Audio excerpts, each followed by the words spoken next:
বাংলাদেশের সবচেয়ে স্পর্শকাতর ভূখণ্ড সেন্ট মার্টিন দ্বীপ, যা বরাবরই নিজেদের বলে দাবি করে মিয়ানমার। সেক্ষেত্রে ভবিষ্যতে মিয়ানমার যদি সেন্ট মার্টিন দ্বীপ দখল করতে চায় তবে কি পারবে? সেন্ট মার্টিন দ্বীপের অবস্থান চট্টগ্রাম বিভাগে এবং বাংলাদেশের সর্বশেষ পূর্বাঞ্চলে। বাংলাদেশের মূল ভূখণ্ড থেকে সেন্ট মার্টিন দ্বীপের দূরত্ব 18 কিলোমিটার, বিপরীতে মিয়ানমার থেকে সেন্ট মার্টিন দ্বীপের দূরত্ব 8 কিলোমিটার। অর্থাৎ মিয়ানমার খুব সহজেই বাংলাদেশের পূর্বে ভৌগোলিক অ্যাডভান্টেজ কাজে লাগিয়ে দ্বীপে পৌঁছাতে সক্ষম।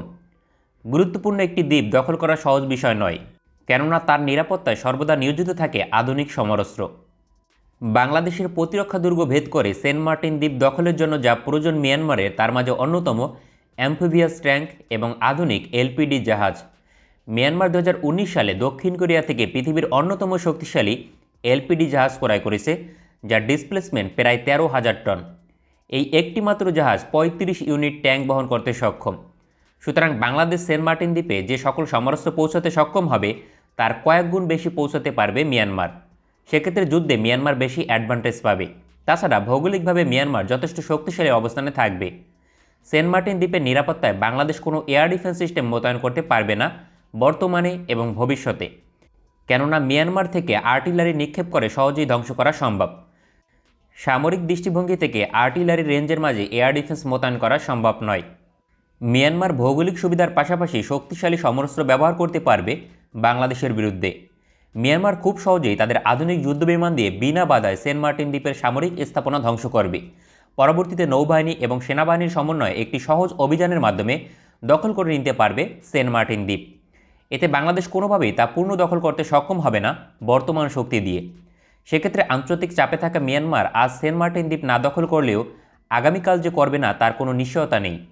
তাই সেন্ট মার্টিন দ্বীপ রক্ষা করতে হলে বাংলাদেশকে অবশ্যই শক্তিশালী পদক্ষেপ গ্রহণ করতে হবে। তাছাড়া সেন্ট মার্টিন সাধারণ কোনো দ্বীপ নয়।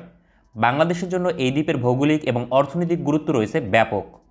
সেন্ট মার্টিন দ্বীপের পর্যটন শিল্পকে কাজে লাগিয়ে শত শত কোটি টাকা আয় করার পাশাপাশি লক্ষাধিক মানুষের কর্মসংস্থান ইতিমধ্যে হয়েছে, যা ভবিষ্যতে হাজার কোটি টাকার পর্যটন শিল্প গড়ে উঠতে পারে এবং আরও কয়েক লক্ষাধিক মানুষের কর্মসংস্থান হতে পারে।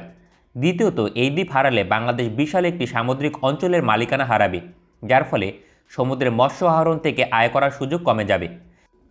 দ্বিতীয়ত, এই দ্বীপে ভবিষ্যতে সামরিক ঘাঁটি স্থাপন করা হলে ভারত মহাসাগরে অভিযান পরিচালনা করা সহজ হবে, যা কৌশলগতভাবে ভারত এবং মিয়ানমারকে চাপে রাখবে।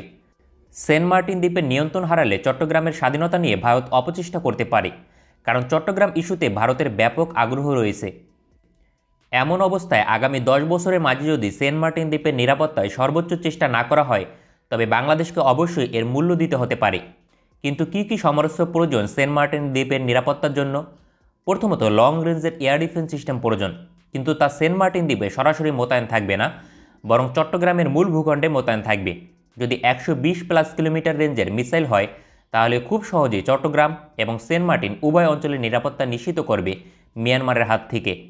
ফলে মিয়ানমার তাদের যুদ্ধবিমান নিয়ে সহজে সেন্ট মার্টিন দ্বীপে প্রবেশ করতে পারবে না।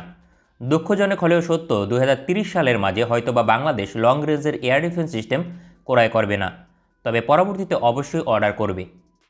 বাংলাদেশের একটি শক্তিশালী অ্যাম্ফিবিয়াস ফ্লিট গঠন করতে হবে, যারা বিভিন্ন দ্বীপ দখলের জন্য পারদর্শী। যদি সম্ভব হয়, মেরিন ফোর্স গঠন করা যেতে পারে, যারা স্পেশালি দ্বীপ দখলের জন্য পারদর্শী হয়। শক্তিশালী অ্যাম্ফিবিয়াস ফ্লিট 2030 সালের মাঝে বাংলাদেশ গঠন করবে।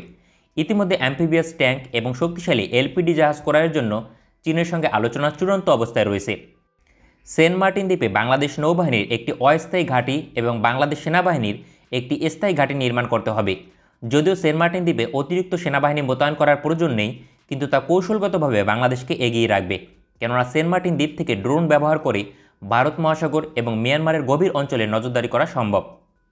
তবে সেন্ট মার্টিন দ্বীপের জন্য সবচেয়ে গুরুত্বপূর্ণ হচ্ছে এয়ার ডিফেন্স ফ্রিগেট, কেননা যেহেতু সরাসরি শক্তিশালী এয়ার ডিফেন্স মোতায়েন করা সম্ভব নয়, তাই এয়ার ডিফেন্স ফ্রিগেট যুদ্ধজাহাজ মোতায়েন করা হলে মিয়ানমার কোনোভাবেই আকাশপথে হামলায় পুরোপুরি সফলতা পাবে না। যদি মিয়ানমার বিমান বাহিনী দিয়ে সেন্ট মার্টিন দ্বীপের সামরিক অবস্থান ধ্বংস করতে সক্ষম না হয়, তবে কোনোভাবেই সেন্ট মার্টিন দ্বীপ দখল করা সম্ভব নয়। তবে বাংলাদেশ 2025 সালের পূর্বে 1 থেকে 2টি এয়ার ডিফেন্স ফ্রিগেট যুক্ত করবে, যদিও সেখানে লং রেঞ্জের এয়ার ডিফেন্স সিস্টেম নাও থাকতে পারে এবং একটি সাবমেরিন মোতায়েন রাখতে হবে। বাংলাদেশ ইতিমধ্যে সেন্ট মার্টিনকে কেন্দ্র করে দেশের নৌশক্তির অর্ধেক ব্যয় করে। তবে সেন্ট মার্টিন দ্বীপের চূড়ান্ত নিরাপত্তা নিশ্চিত করতে হলে বাংলাদেশ বিমান বাহিনীর ভূমিকা গুরুত্বপূর্ণ, কেননা বাংলাদেশ নৌবাহিনী আধুনিক জাহাজ, সাবমেরিন কিংবা এয়ার ডিফেন্স সিস্টেম বেশি সময় প্রতিপক্ষের হামলা ঠেকাতে সক্ষম না, কেননা মিয়ানমার ভৌগোলিক অ্যাডভান্টেজ কাজে লাগিয়ে বাংলাদেশের উপর অনবরত বিমান হামলা করবে। যদি মিয়ানমার বিমান বাহিনীকে আটকাতে হয় তবে বাংলাদেশ বিমান বাহিনীর প্রয়োজন আধুনিক মাল্টিরোল কম্ব্যাট এয়ারক্রাফট। যদিও বাংলাদেশ মিয়ানমার থেকে শক্তিশালী যুদ্ধবিমান ক্রয় করবে, কিন্তু এটা একমাত্র সমাধান নয়, কেননা মিয়ানমারকে অল্প সময় ব্যবধানে জবাব দিতে হবে, কেননা একটি দ্বীপের নিয়ন্ত্রণ হারাতে খুব বেশি সময় প্রয়োজন হয় না। যদি সঠিক গোয়েন্দা তথ্য আগাম জানা সম্ভব না হয় তবে সেন্ট মার্টিন দ্বীপের দখল নেওয়া কয়েক ঘন্টা সময়ের অপেক্ষা মাত্র। যদি বিমান বাহিনীর সাপোর্ট না পাওয়া যায় তবে অল্প সময় দখল হয়ে যাবে সেন্ট মার্টিন। যদি মিয়ানমারকে মুহূর্তে প্রতিহত করতে হয় তবে চট্টগ্রাম অথবা কক্সবাজার বিমান ঘাঁটি তৈরি করতে হবে। তবে ইতিমধ্যে বাংলাদেশ নির্মাণ কাজ শুরু করেছে, যা শীঘ্রই উৎপাদন শেষ হবে।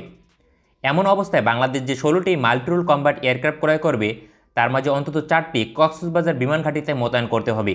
আর বাংলাদেশ 16টি যুদ্ধবিমানকে কোনো একটি ঘাঁটিতে মোতায়েন রাখবে না, বরং 4টি আলাদা আলাদা অঞ্চলে মোতায়েন রাখবে, যেমন চট্টগ্রাম, কক্সবাজার, বরিশাল এবং ঢাকা বিমান ঘাঁটিতে। তবে বিভিন্ন মিশনের জন্য বিভিন্ন বিভাগে পালাক্রমে মোতায়েন করা হবে। আক্ষরিক অর্থে সেন্ট মার্টিন দ্বীপের নিরাপত্তা আগামী 10 বছরে বাংলাদেশের যা প্রয়োজন তার 80% 2025 সালের মাঝে বাস্তবায়ন হয়ে যাবে। কিন্তু দুর্ভাগ্যজনক একটি মাত্র ঘাটতি থাকবে, লং রেঞ্জের এয়ার ডিফেন্স সিস্টেম। তবে এই ঘাটতি পূরণ করা মোটামুটি সম্ভব হবে যদি বাংলাদেশ ন্যূনতম 50 কিলোমিটার রেঞ্জের medium range air defence system ক্রয় করে।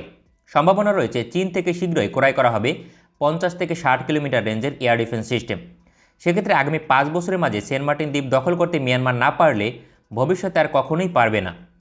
ভবিষ্যতে মিয়ানমারের সেন্ট মার্টিন দ্বীপ দাবি করার সাহস আদতে থাকবে কিনা তা প্রশ্ন রাখে। এই ধরনের সামরিক বিষয়ে নিয়মিত ভিডিও পেতে চ্যানেলটি সাবস্ক্রাইব করে বেল আইকন অন করে রাখুন। ভালো থাকবেন সবাই, দেখা হবে পরবর্তী কোনো ভিডিওতে।